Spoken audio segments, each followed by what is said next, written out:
Good evening and welcome to Indiana University Cinema's virtual screening room. Please note that live automatic captioning is available for tonight's event. To turn on captions, please move your mouse to the toolbar at the bottom of your Zoom screen, click on Live Transcript, then click Show Subtitle.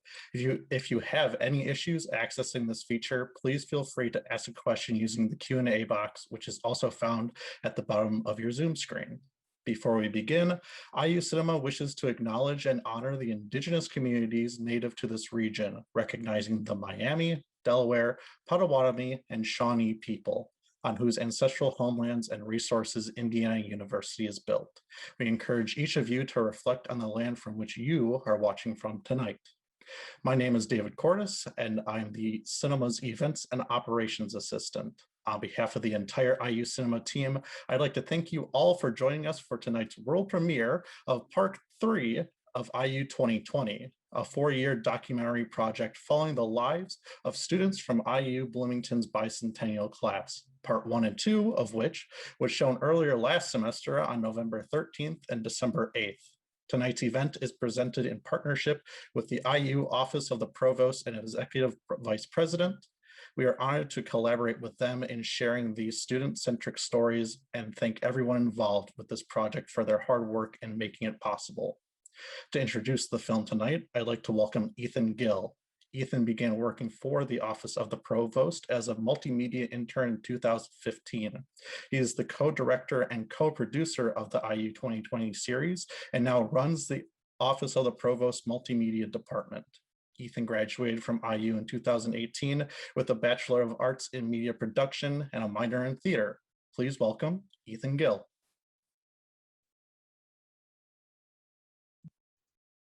Thank you so much, David. And thank you, IU Cinema, for hosting. I can't believe we're here. It's the 3rd screening of IU 2020. And also congrats to IU Cinema for passing their 10th anniversary back in January. Not to plug, but I'm really excited to read your book, The New Model, when it arrives and learn more about this incredible theater. So back in 2016, Communications Director Jennifer Purick at the Office of the Provost was on a mission to tell a plethora of stories about the ways that IU is changing students' lives at the turn of this university's bicentennial. Now, if you've ever experienced higher education, you know how intense a campus is, the thousands of bustling people, all of the different fields you can explore, and just how fast a person can change in a span of 3 to 5 years. The student interns at the Office of the Provost kept those thoughts in mind while recording these moments. To my knowledge, this experiment has never been tried in higher education specifically. I mean, if you're familiar with movies like Boyhood and the Up series, this is in a similar vein, but with IU 2020, you'll see the complete journey of 12 very different and very busy students. Each of these short stories is presented in 3 parts. Part 1 focuses on each student and how they adapted and engaged in college life. Part 2 is about who they are and the relationships that they found here. And then the 3rd and final season looks back at their full evolution into the young professionals that they've all become through their IU education. Tonight, we're going to hear from 3 of them. We're going to hear from Kendall Gibson, an Earth and Atmospheric Sciences student who seized every opportunity that you can think of as a college student. Then we'll hear from Spencer Biery, an International and Global Studies student who is a 4th-generation IU student and who advocates for a wide array of subjects that affect their local community. And finally, Grace Liu, a Kelley School of Business student who found not only a community in their business fraternity, but also found a variety of artistic outlets through the Eskenazi School of Art, Architecture, and Design. Now, IU Bloomington's provost, Lauren Robel, said, "When I watch these films and see all these students' hopes, dreams, challenges, and opportunities come alive on screen, I'm inspired by the next generation of leaders. These students are clearly smart and motivated. They're also funny and resilient, and exemplars of the genuine impact of an undergraduate education at IU Bloomington. College is a time of growth, evolution, and figuring out who you are and where you fit in the world. And what a great opportunity it is for student filmmakers to immortalize that screen or that change on screen.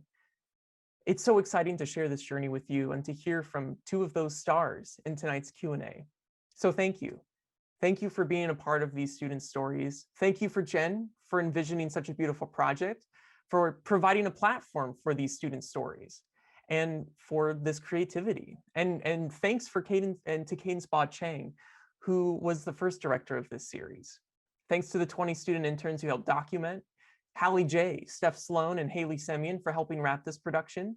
And a huge thank you to our student stars who invited us into their lives. You have no idea how important it is to share your stories with everyone. We're incredibly grateful for your willingness to be a part of this series. And thank you to Provost Lauren Robel for leading a campus that every day brings a lasting impact to students.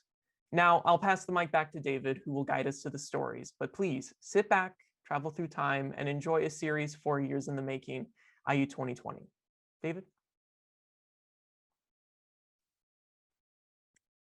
Thank you, Ethan, for that awesome introduction. And thanks again to all of you for being with us tonight.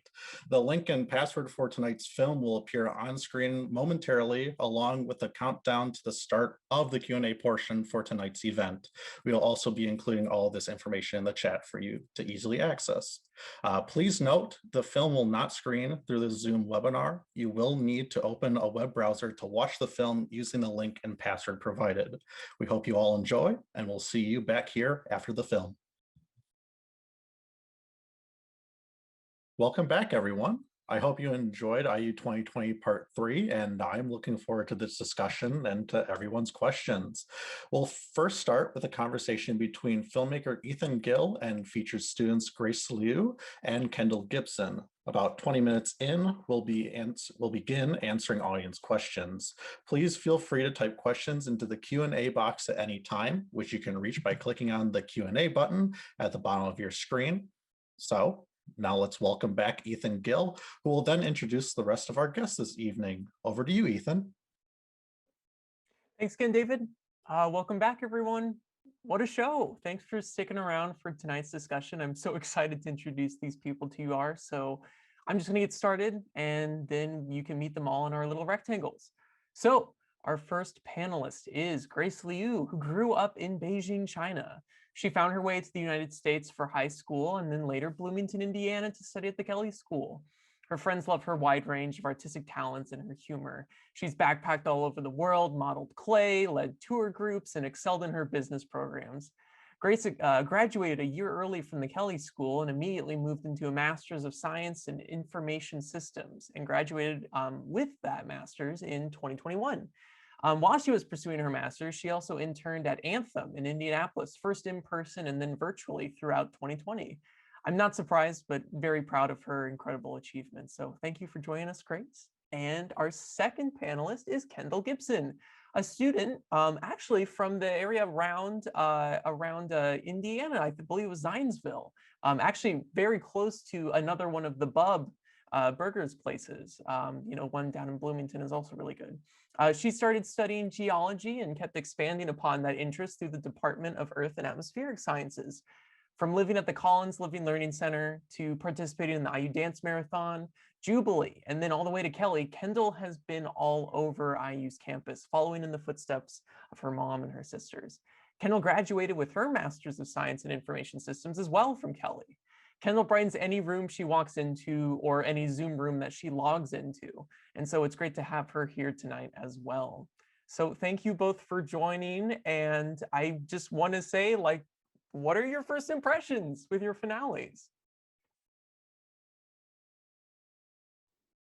I would say there was just a lot that I'd forgotten about. It was just wild to see some of my friends from freshman year and just how much my goals had changed, but I feel like my personality hasn't. So it's been interesting to see what's stayed the same and what's changed.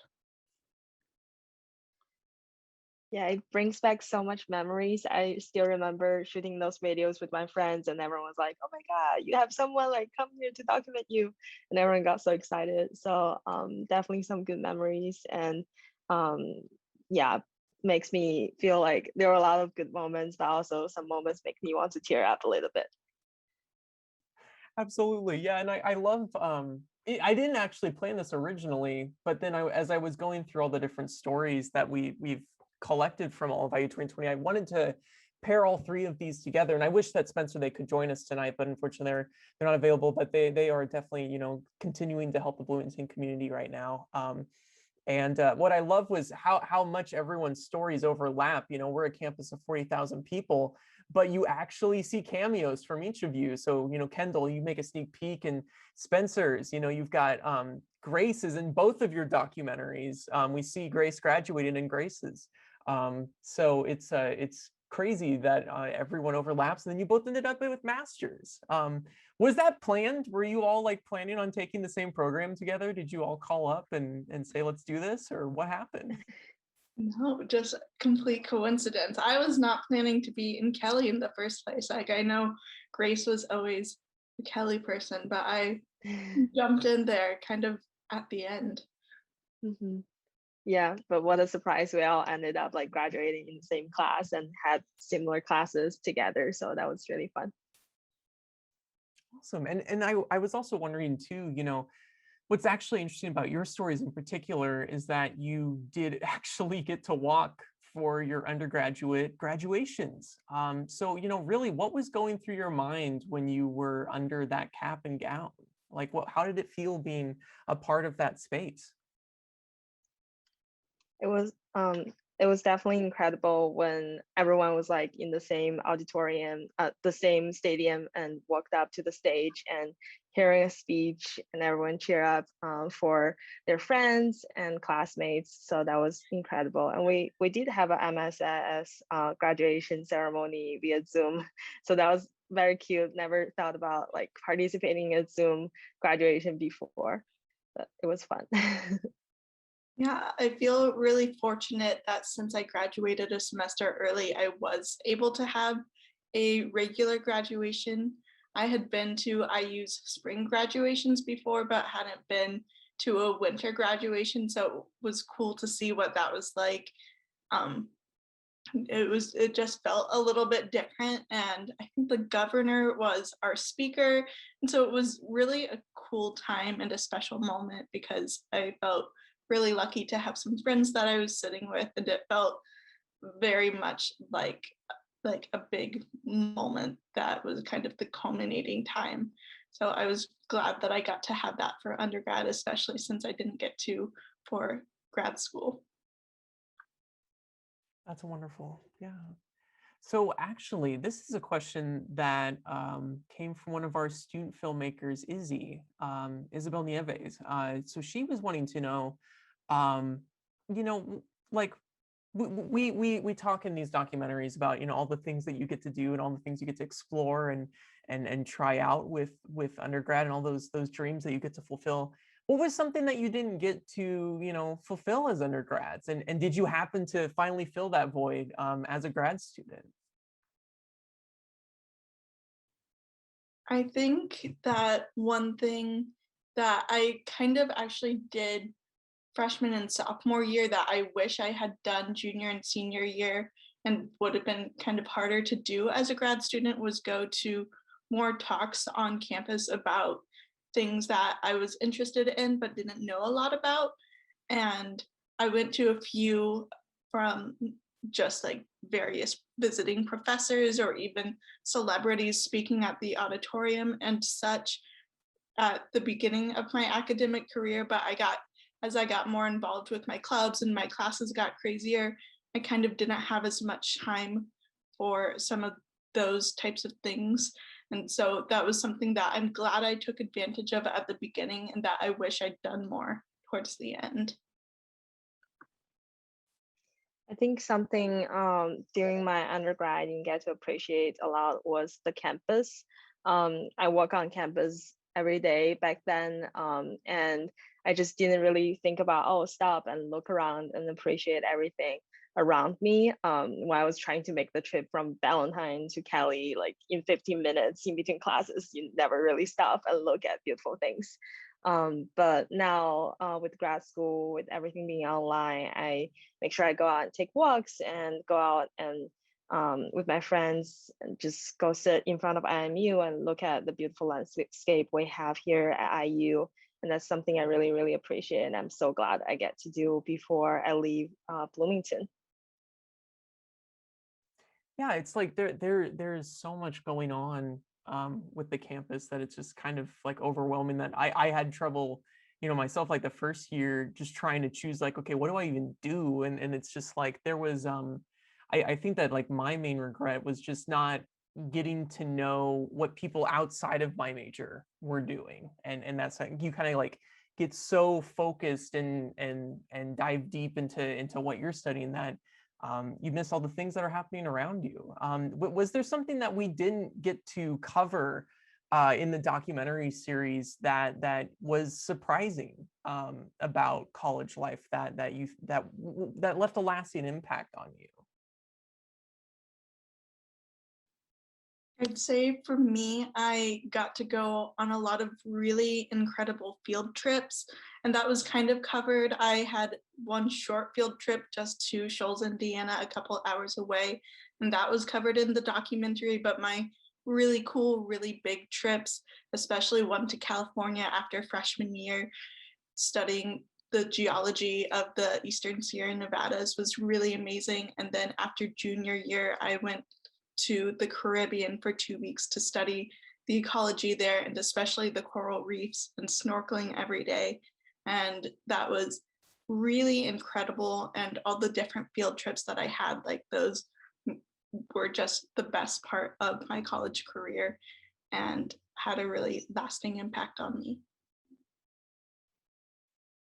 Yeah, I think my favorite memory that wasn't captured was my trip with my freshman year roommate Jazz. We went to Southeast Asia and traveled for the summer, and it was really fun and kind of chaotic to be honest, because two of us didn't really know what's going on, didn't really have a working phone with us or internet, just went to different places and tried to survive our way through and eat different food and see different places. It was really, really incredible. And I wish that was also part of the documentary. But that was something I really would love to share if I have the chance. Well, and it's crazy because you bumped into Andrea at our office while you were back. Yes, well, yeah. So one of the filmmakers, she was an intern at the office who helped with the documentary, and we became really good friends. And she was interning in Taiwan at that time in Taipei, and we met up, and she kind of helped us to find our Airbnb, and she speak really good Chinese. And we were going to the night market together, getting different food, and she's so fluent. She's pretty much like a local at that point, and I'm so glad to run into her there and meet up with her. I really just need to hand out GoPros like candy at this office. I feel like there's just so many missed opportunities. I'm like, oh my gosh, I could have done that. And like putting a GoPro on a snorkel, like I want to do that. Like that, what is snorkeling like? I've actually never talked to someone who's snorkeled. And like, is it weird? Like I would be worried about drowning every second, but Breathing mechanism is a little weird. We had a couple of sessions in the SRSC before we went to make sure that everyone actually knew how to swim, and like they taught us proper snorkeling technique so that when we were actually jumping into the Caribbean, it was not nearly as scary. But it was just a really cool thing to do, especially on coral reefs, because there's so much biodiversity there, from the corals to the fish to sea turtles. We saw some rays as well. It was amazing. I'd highly recommend. oh, that's wild.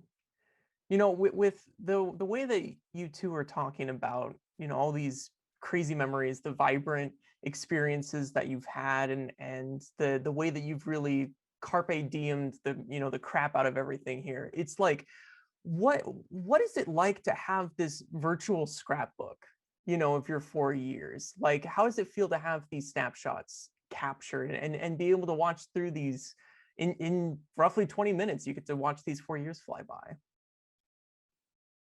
Yeah, it's kind of crazy being able to kind of consolidate my college experience down to that, and just to be able to see how each year was so distinct from each other year, and see who I was hanging out with at each point in time and what my hopes for the future were. It's really cool to be able to know that I'll be able to go back to this and see really clearly what my college life was like. Yeah, I think it makes me think about what Steve Jobs once said. When you look at your life forward, you don't know why these dots are in front of you, but when you look at it backwards, you can see the connection and what led you to where you are right now. So that's something I'm so glad to have, and being able to kind of went back and reflect and think about how these moments, small moments that maybe didn't make sense at the point, maybe seemed random, and all of a sudden became this beautiful diary of 4 years of life and led us to this point of life. Very excited about the next steps as well. I love that. That is so great. And also I must say too, if feel free to use these documentaries as a way to submit your resume. You know, just give them a call card, like a QR code to this video, and be like, hey, look, you just get to know me this way. I'll be fine. Don't even have to interview me. Just go on a journey. So, but yeah, no, I can't imagine, you know, what it would be. I don't know. I would be kind of scared to watch my documentary, just because I would be like, oh gosh, like I first of all, I don't like my voice. So, you know, I'm proud of you all for being able to be in front of the camera like this. Do you enjoy having a documentary crew in your life? Would you keep doing this? It like can be a little bit, I don't know, I get nervous sometimes when attention is drawn to me. And so especially there was one time when they were like, hey, can we film you in this like 300-person lecture? And so the professor stood up in front of everyone and it was like, someone is going to have a documentary filmed in here. If that's all right, come up to me after class if you're not all right with that. And then a couple of classes later, the film crew was in there. And like, I was like, there's so many people here. And I feel like everyone is paying attention to me. And so that was like, it was awkward at times, but also seeing what it captured makes it feel like it was really worth it. Yeah, I would totally agree. At first, it was a little bit uncomfortable to get used to the idea that there are two cameras at you when you're just told to do your daily life, do your thing type of thing. And I get used to it over the years. And I think 2 years ago, or earlier last year, I was with a group of MSS friends, and they are my new graduate school friends. So they didn't know there's this documentary thing, and they had no idea how this works. And I was like, oh guys, want to go get like dinner for Lunar New Year? And we went out and they were like, oh yeah, cool. And when they arrived, the documentary crew were there and they were like, so what should we do? And they get so awkward and it's so cute. And I was like, guys, just chill, it's okay. It's just, let's just eat, let's forget they're even here, because act natural. And everyone's like, oh, should I like get a soup or like rice? What should I do? It's so funny. But I love that surprise, and my friends definitely were super glad also to be a part of this film as well. I'm very happy that they get to do that with me. Coming with my experience as a media student, you know, it was always so funny as I was learning to do documentary work, because I wanted to go more into like, you know, short films and things that are like stories that are written through scripts, and not, I wasn't really thinking documentary at first, but as I was like through this campus, I started to fall in love with that kind of, those moments of where you're on campus and you're filming something and someone like walks into frame and they go like, oh, I'm gonna get out of this. I'm like, no, keep going. Just show your humanity, you know, keep going. And I think that it's so, I think that you both have gotten really well used to this. So, I mean, maybe in 5 years, we might do a follow-up. I don't know. That's not, I'm just saying it might happen. So, but you all have done wonderfully for being in front of the camera, and you know, thank you so much for being such great subjects on the screen. Now I need to know, do you have any advice for if someone in your family or your friend group was asked to be in a documentary? What advice do you have for them if a documentary crew approached them about something?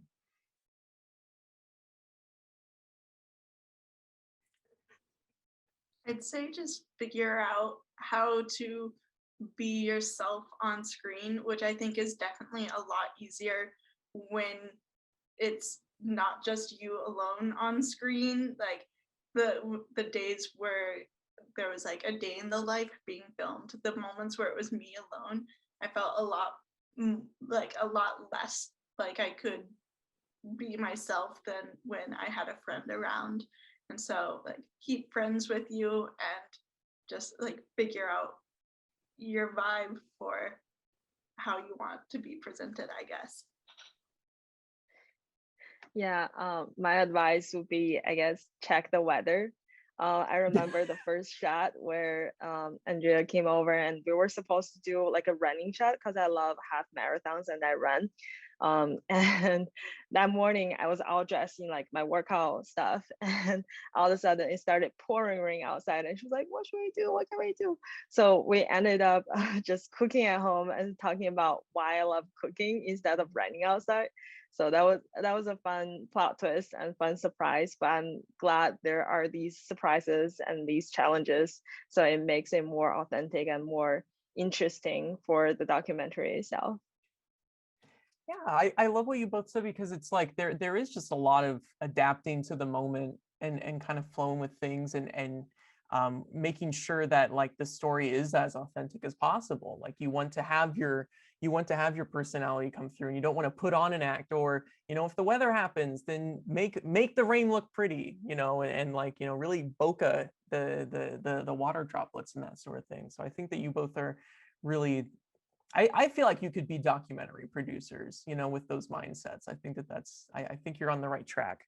Now I'm gonna have a question that's just for Kendall. I'll have a question just for Grace, and then I want to loop in the audience because I see a couple of questions have popped in. So then we'll have David will reappear on screen with us after these two questions. So for Grace, you are a well-traveled person, and I admire that you decided to take, to go to like not trade school, what's it called when you go across, when your high school, you went across the world and Yeah. you came to Tennessee, and charter school. Thank you. Sorry. So you did that, and then you went up to Bloomington and you went to college. So how does your family think about you getting your education here in the States? Mm-hmm. Yeah, so actually my parents, them both also left their family to go to college in Beijing. So that was a little bit like a small move for them.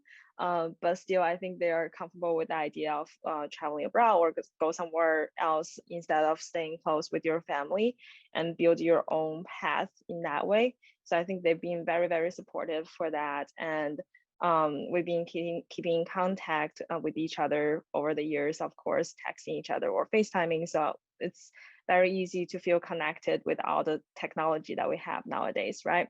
And I think with the change going from Tennessee to here, they think it's a great challenge because when I was in boarding school in Tennessee, it was a very small school and everyone pretty much know each other and their cousins, families, like sister brothers. And now coming to IU with this giant campus with different kind of people coming in different majors, different backgrounds, I think they really love the aspect of that and really enjoy seeing me grow here.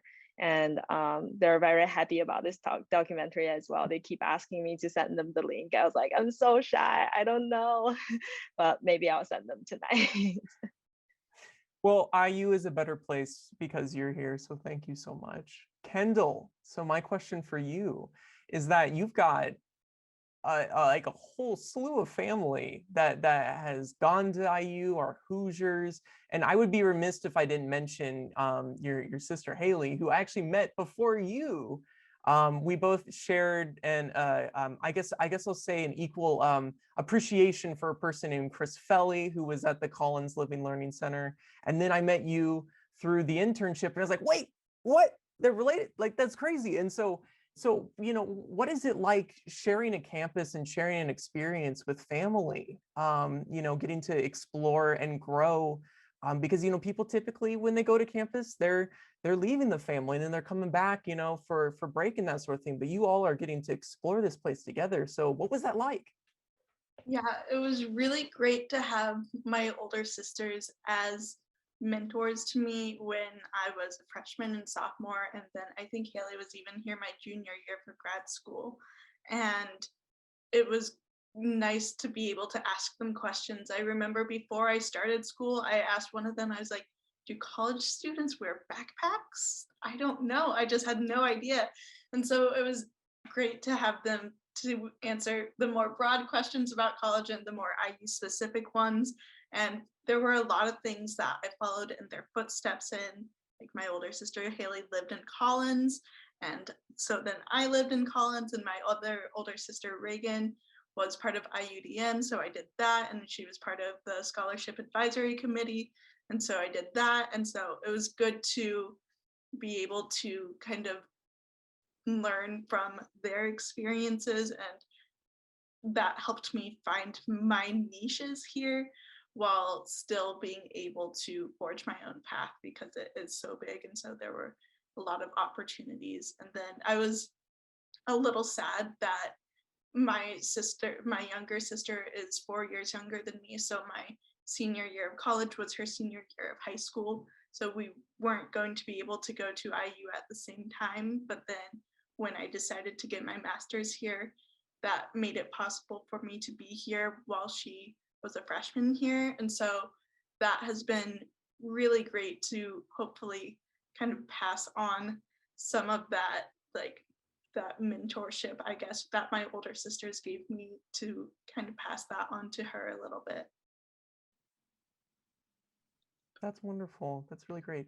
And so we're going to go ahead and bring in David, because I think that I've rambled long enough, and we'll get to hear from the audience a bit. Yeah, so take it away, David. Thank you. Yeah, it was great. You could ramble on forever, Ethan, and I would love it. Our first question from the audience comes from Haley, and she asks, were there any segments that you taped that you had to leave out? And then how did you decide which segments to keep? And sort of to throw this to Kendall and Grace, do you two remember anything that you're like, I thought that was interesting that it didn't make it in? And then Ethan, you can answer the how do you decide?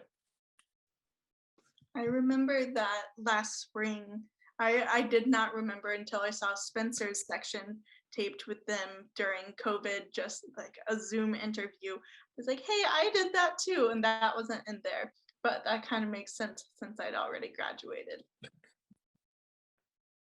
I think for me, I'm trying to remember. I feel like there were a lot of shots that was very long when we were doing the marketing classes or other things. Usually we filmed the entire class, but they were like 30 seconds or something in the actual documentary itself. I feel like it covered up like most of the stuff I did. So I don't really remember what was left out. Absolutely. So I love hearing what you two are saying, because that helps me kind of figure out how to talk about this. So it's like, when I learned this, well, shout out to IU Cinema, I learned this from Frederick Wiseman. He's a documentarian who came to speak at campus at one point. I think it was in 2017, 2018. And, he talked about, he's been making documentaries since the 60s, and he just has years and actual, probably literally miles of actual film that just never made it in his documentaries. And I would say for us, we have terabytes of video that have never made it into these documentaries. And it's just because we just keep rolling, because we don't know what life is going to hand us. You could be in a Woodburn Hall lecture, but then all of a sudden someone comes in a morph suit on a bicycle, and then they fly through the classroom on that. And you don't know if that's going to happen, but it very well could. And so you just have to keep running. You have to make sure that your shot looks good as best as possible and as much as possible. Like if you have to readjust, make sure that you're not readjusting when the other camera's running. So that you don't have two shaky shots at the same time. So I'd say the things that got left out, is definitely a lot of those classroom moments where it's like the same thing. If we've already gotten the gist of, what's going on in there, take it out. If there's a part where it's, if the shot just doesn't tell us enough about the story, like if it's just a general thing of other students, that shot's typically useless, but sometimes it's helpful as a cutaway, so that if we need to shorten a comment by a professor, take the really good part of what they said, then the really good ending of what they said and make it into sound like one coherent thought, cut to that shot of just the students listening, you can shorten a 2-minute comment to about 20 seconds. So it's crazy how many things won't make it into the documentary, but you need to have there in case they have to be in the documentary. And I think maybe other things that didn't make it in are probably moments where I think we followed you on a bus at one point, Grace, and we had problems with the shutter speed, just looked really bad. And so we were like, let's not put our worst feet forward. So we took that out. Or probably the audio in the, the IU Dance Marathon stuff, I think was there. We had one audio device recording and we were able to get that Walk the Moon song in. But anything that was coming from the cameras, we're like, just throw it out, it's bad. Yeah, that actually a question that I have just off of that is, when you go on to one of the buses or you go to the dance marathon, how many documentarians are there? At a minimum 1, at a maximum 3. So we've done some instances, like if it's like a performance or something like a big event, and we know about it well in advance, we try to coordinate, okay, we're gonna have one person who's dedicated to audio and a wide shot to get, the whole environment and get some general audio.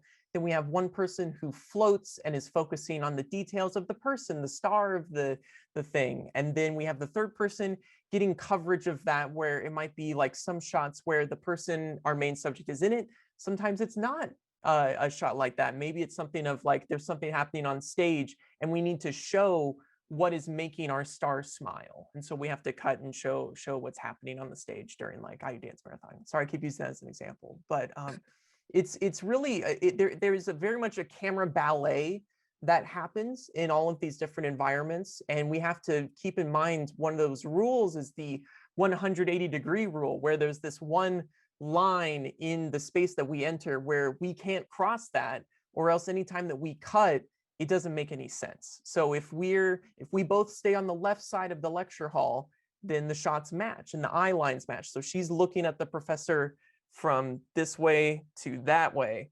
But if, I'm on the other side of the classroom, then it's confusing to people. So have to keep that in mind. Perfect. And a fun question that we got is from Ava. She asked, Grace, in your opinion, what is the best Bloomington ice cream flavor? Oh, wow. I think that's a great question. I can make a documentary of the best ice cream flavor in Bloomington. My favorite is probably at Hartzell. Their Dusty Bean is like an espresso flavor / coffee flavored ice cream. Sometimes I put a little bit Oreos chunks in there, so it tastes really, really good. Another one I like after I came back is from Brilliant Cafe. They're open, I think, for about a year now. And they have this ube ice cream. So it's like a taro from like very popular in Hawaii and many Asian countries. So it reminds me of home. That's 2 of my favorites. Perfect. And then I think we have time for about 2 more questions. The next one will be a question for both of you. What is your favorite place on campus and why? I think that probably my favorite spot is where there's all the bridges right by the creek behind Woodburn Hall and the clock there. I think it's a really pretty woodsy area with some limestone buildings around, and it just gives a great feel of the campus overall while still being a really special and unique spot. My favorite spot on campus is probably the Eskenazi Museum. So it was open my freshman year and it went into renovation for a few years. Now it's reopened. And I remember the first time I walked in, I was so surprised by all the beautiful pieces that we have on campus. It's so accessible and they have this very fun museum. Everything is not really in a 90-degree angle. So it's really fun to walk on the stairs, but also need to be careful not to fall down the stairs. I really miss that, and I need to visit again after, like, before I leave. And then our last question comes from me because I am currently an IU graduate student doing arts administration. And right now I'm in Wisconsin, not in Bloomington. So when I first got on campus, it was also during this crazy, wacky time. So my question for both of you, Grace and Kendall, when you both came to IU's campus, what is the first thing that went through your mind and how did you go about navigating campus? I got here a couple days early through a program called IU Beginnings that I think doesn't happen anymore, but I did a like certain type of it where I was doing service projects a couple days before school started my freshman year. And I remember the first day we all met in the same place. And then that night, they dropped me off at my dorm and they were like, we're meeting tomorrow for breakfast at Wright. And when you just have to go up the street and turn right and then just keep walking until you're past Wells Library, and then it'll be on your right and you've got this. It's really easy. And I remember waking up, it was raining, there was construction on 10th Street and feeling kind of disoriented, even though I basically just had to walk in a straight line down 10th Street. And so that kind of forced me to get oriented pretty quickly. A couple days later, we had breakfast at Forest. I ended up walking to Siam House somehow, but totally wrong direction. So that forced me to get oriented pretty fast from someone being like, you have to be here at this time. And I had to try to figure out a way to get there. I would say I learned the direction and how to navigate campus by trials and errors as well. When I first arrived, I saw the iconic red clock tower in the middle of the campus, right by the arboretum. And I was like, oh, that's so cool. This will be so helpful. That's the center of the campus. I would just come here and know where everything else is gonna be. And then like about half a semester later, when I was lost in the middle of the campus, I realized there are in total 3 clock towers. Maybe I'm wrong, but like that's all I know. And I was like, wow, you can't really use a clock tower to decide which direction to go. So hard lesson learned. Perfect. And then before we end, what is next for Kendall and Grace now that you're both graduated? For me, I'm leaving Bloomington in 2 days, which is a little sad. And then I'll be home in Indy for a couple weeks, and then I will be moving up to the Detroit, Michigan area and starting work as a software developer at General Motors. Awesome. Yeah, so I will be in Bloomington for a little bit, and I will be moving up to Chicago to work as an IT project manager.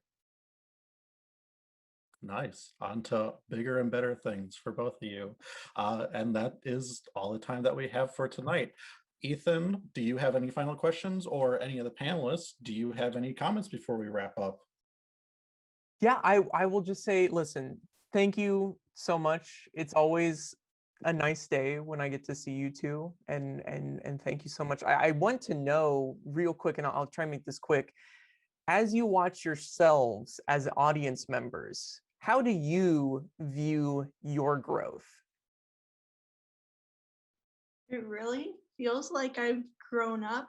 Like I remember even kind of feeling that way as a freshman. I remember feeling like I don't quite know who I am yet, kind of know some of my values, but I don't really know where I want to go from here. And watching the documentary made it clear that this was the perfect place for me to have all that growth. And I feel like I'm so much more confident in who I am and where I want to be than I was 5 years ago. Yeah, I would agree. I think I can see the growth, even though now like before watching the documentary, I thought I've always been like this, like nothing has really changed. But when I saw that, I really saw the physical changes throughout different periods of my life. And I guess from freshman year being a little freshman in McNabb and trying to figure out what I want to do to become like a junior, and all of a sudden decided to graduate early and pursue a master's. So that's a drastic change, and being able to feel comfortable making major decisions in life is very important. And I think that's what I learned the most throughout these 4 or 5 years of my college career.